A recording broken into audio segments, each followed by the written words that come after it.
বাঘ, হাতি আর হরিণের মহা ঝামেলা। জঙ্গলের সবচেয়ে ফানি যুদ্ধ।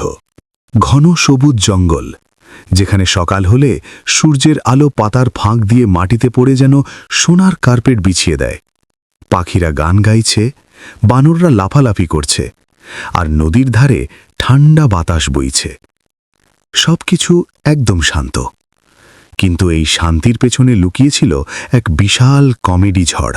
হরিণের ভিআইপি লাইফ। সকালের দিকে এক সুন্দর হরিণ নদীর ধারে এসে হাজির।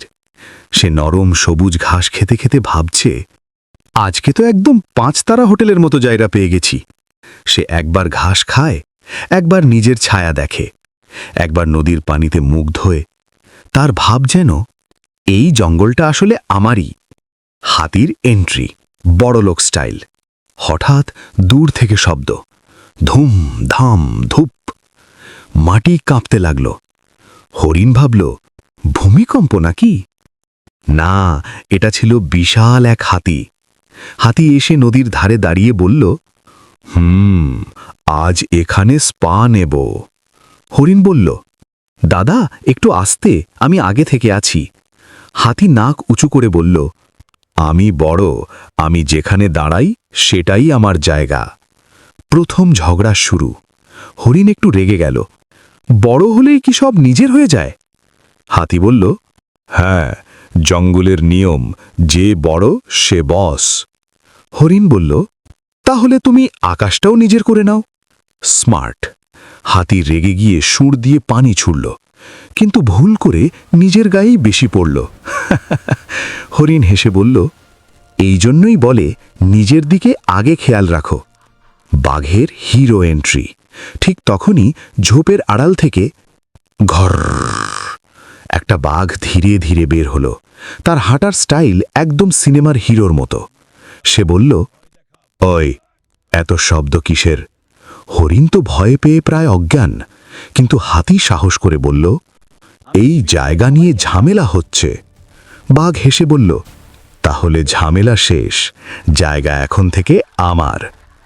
3 জনের ত্রিমুখী যুদ্ধ। এবার 3 জন 3 দিক থেকে দাঁড়িয়ে। হাতি বলছে, আমি সবচেয়ে বড়। বাঘ বলছে, আমি সবচেয়ে ভয়ঙ্কর। হরিণ বলছে, আমি আগে এসেছি। একজনও ছাড়তে রাজি না।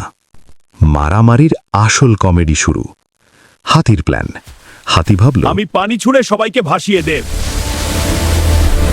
সে জোরে পানি ছুড়ল, কিন্তু বাঘ একটু সরে গেল, আর হরিণ দৌড়ে পালালো। পানি গিয়ে পড়ল একদম একটা কাদার গর্তে, আর সেই কাদা উড়ে এসে সোজা হাতির মুখে। বাঘের প্ল্যান। বাঘ ভাবল, আমি এক লাফে হরিণকে ভয় দেখাবো। সে দৌড় দিল, কিন্তু পা পিছলে গেল, আর সোজা গিয়ে পড়ল কাদার মধ্যে। এখন বাঘের অবস্থা, জঙ্গলের রাজা, কাদার রাজা। হরিণের প্ল্যান। হরিণ ভাবল, আমি স্পিড দিয়ে সবাইকে হারাব। সে দৌড়াতে শুরু করলো, কিন্তু সামনে গাছ একটু দেখতে পেল রেস্ট না। নেই। ধাম, গাছে ধাক্কা। সে বসে বলল, একটু রেস্ট নি। পুরো জঙ্গল হেসে উঠল। এইসব দেখে বানররা গাছে বসে হাসছে, পাখিরা গান বন্ধ করে খিলখিল করছে, খরগোশ গড়গড়ি খাচ্ছে। সবাই বলছে, এটা মারামারি না, এটা তো কমেডি শো। জ্ঞানী প্যাঁচার এন্ট্রি। একটা প্যাঁচা ধীরে ধীরে বলল, তোমরা 3 জন এত বড় বোকা কিভাবে হলে? 3 জন একসাথে, কেন? প্যাঁচা বলল, এই জঙ্গল কারো একার নয়, এটা সবার। কেন? তোমরা ঝগড়া করে শুধু নিজেদেরই হাসির পাত্র বানালে। বোধোদয়।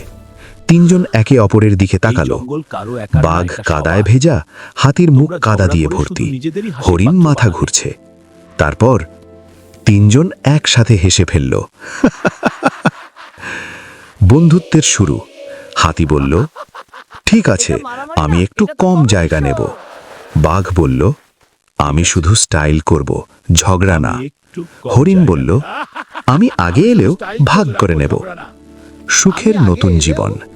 এরপর থেকে হাতি শান্তিতে স্নান করে, হরিণ নিশ্চিন্তে ঘাস খায়, বাঘ শুধু হিরো স্টাইলে হাঁটে, আর মাঝে মাঝে 3 জন একসাথে বসে নিজেদের আগের দিনের কমেডি ফাইট মনে করে হাসে।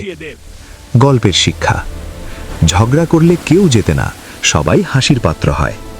ভাগ করে নিলে সবাই সুখে থাকে। অহংকার যত বড়, লজ্জাও তত বড়। ভিডিওটি দেখে তোমরা কি কি শিখলে বন্ধুরা? অবশ্যই কমেন্টে জানাও। তোমাদের মতামত আমার জন্য খুবই গুরুত্বপূর্ণ। Feel the power of my splash! Who dares challenge my entrance? Hey, this is my spot. Share the river and live in harmony.